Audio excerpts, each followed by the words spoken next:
Hello and welcome to Module 2 of Navigating Nigeria's Economic Realities and Challenges.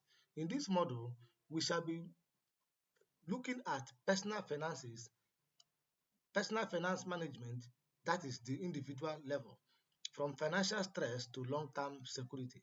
It is not about how much you earn, but how effectively you allocate what you have earned.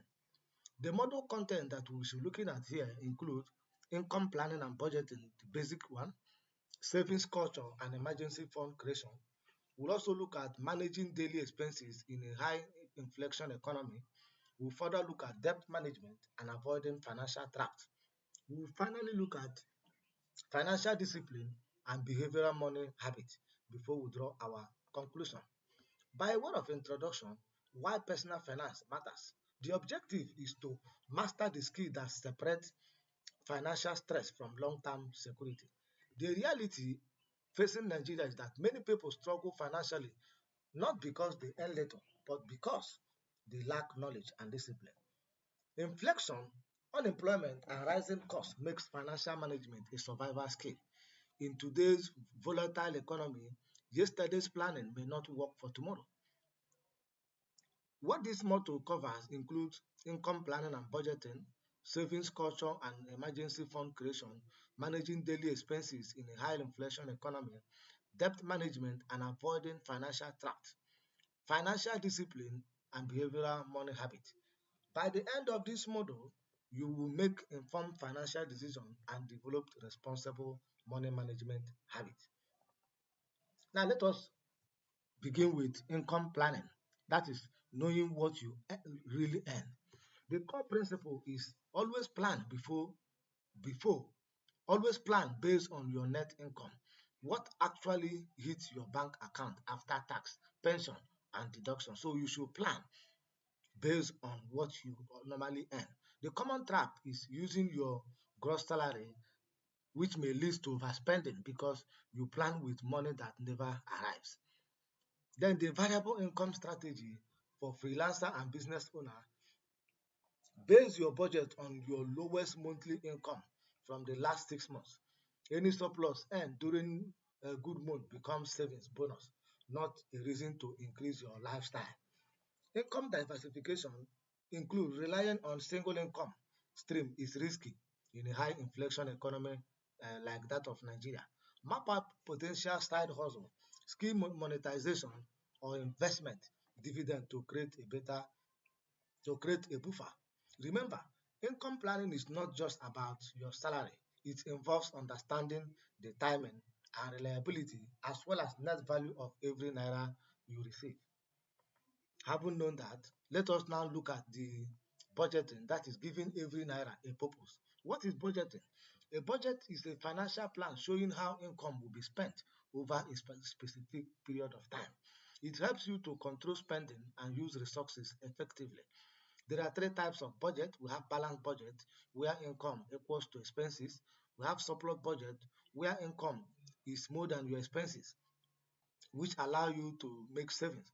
Then we have deficit budget, where expenses exceed your income, which leads to debt. Now, step-by-step process of budgeting is: first, track your spending for 30 days using an app or notebook. This review your true habit. Then categorize expenses into fixed essential like rent, utilities, then variable essential like groceries and transport, and discretionary wants such as dining out and subscription. Then finally, you now state a SMART goal, which gives your savings a name and a purpose. The key insight here is that a budget without a goal is just a list of restrictions. Now let us look at popular budgeting framework. Choose your methods. We have the popular budget framework, which is 50-30-20 rule, which is best for beginner. Under this method, 50% of income goes to your needs, such as rent, food, and utility. Then 30% goes to your wants, which is entertainment and dining out, while 20% goes to savings and debt repayment. This is the basic savings method, the budgeting method. Now we have the zero-based budget method that is best for meticulous planner. Here, income minus expenses is equals to 0.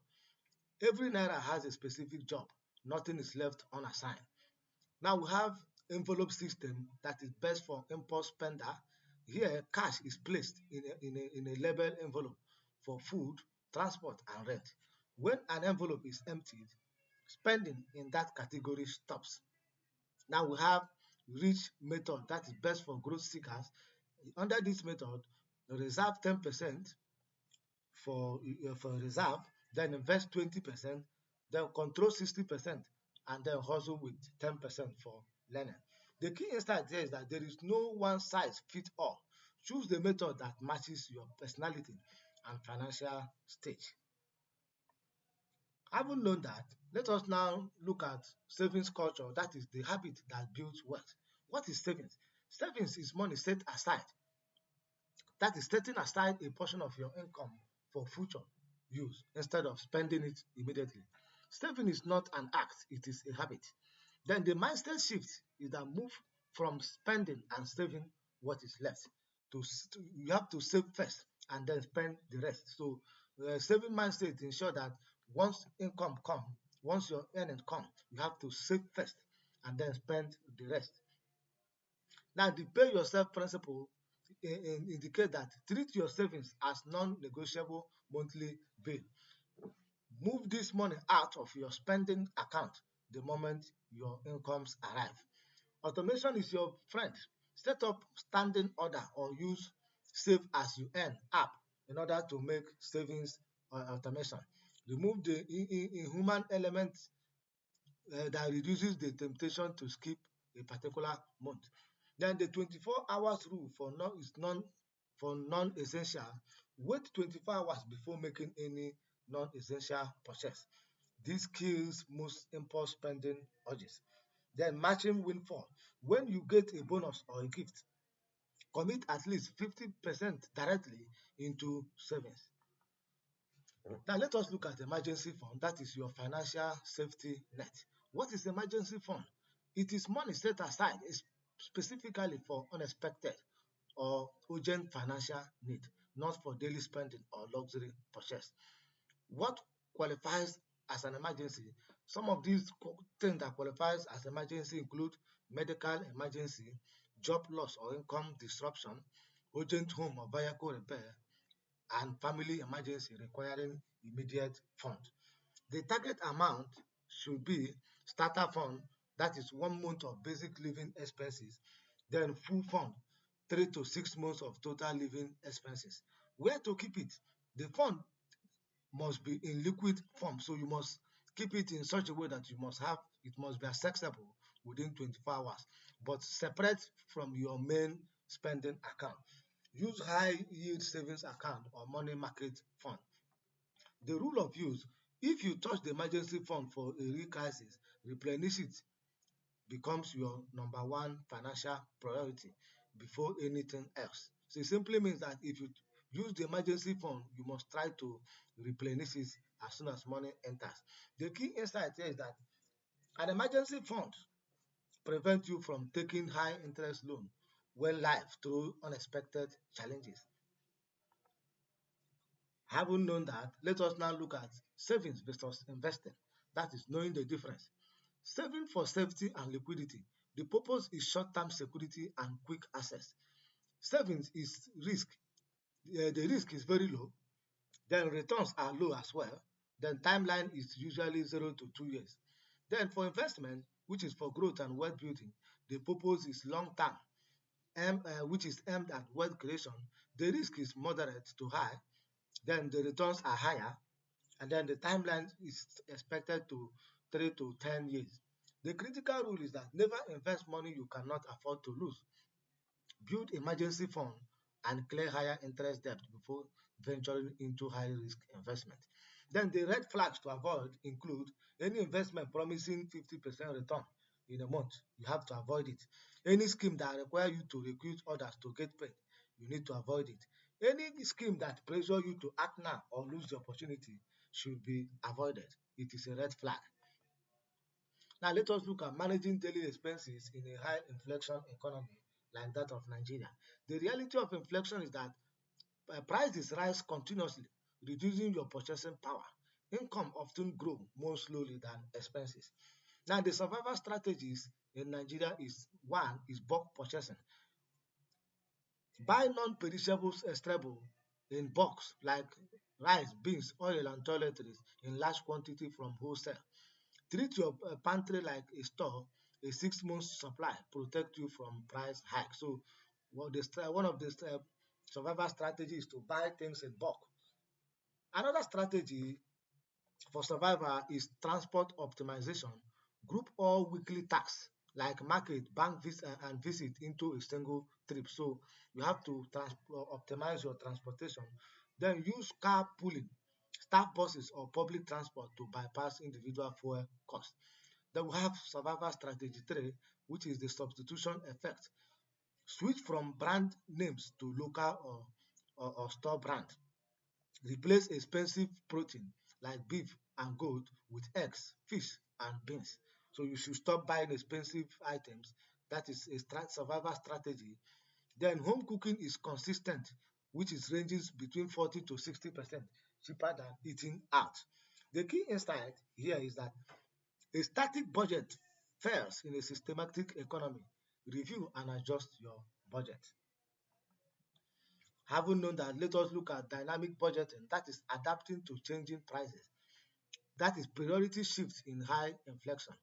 The essential needs include food, rent, healthcare, and transport come first.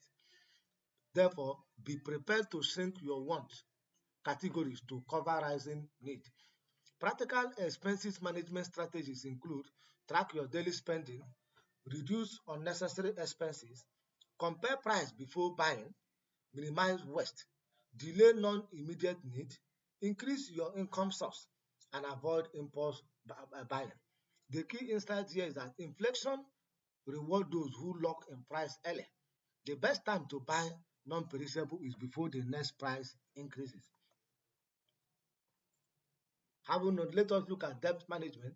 That is the good, the bad, and the ugly debt. What is a debt? Debt is money borrowed with agreement to repay, usually with interest.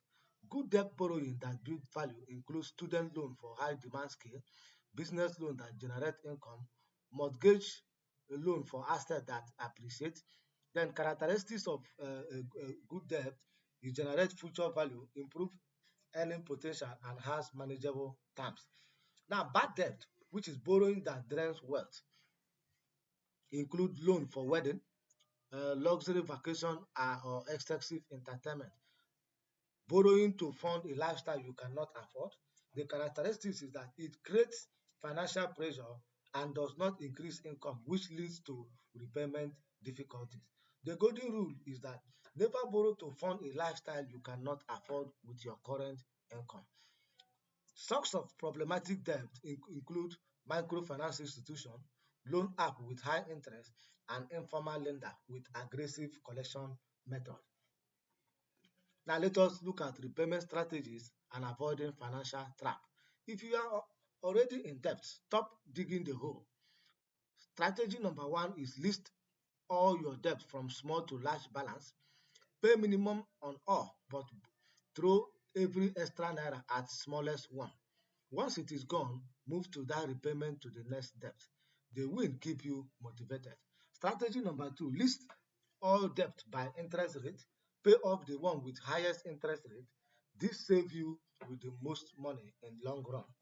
Then strategy number three, take one larger loan with a lower interest rate to pay off multiple small loans, which leaves you with just one manageable monthly repayment. Financial trap to avoid at all costs include predatory loan app charging 30 to 100% interest with social media,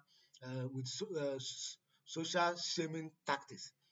Then Ponzi and pyramid scheme promising unrealistic return should be avoided.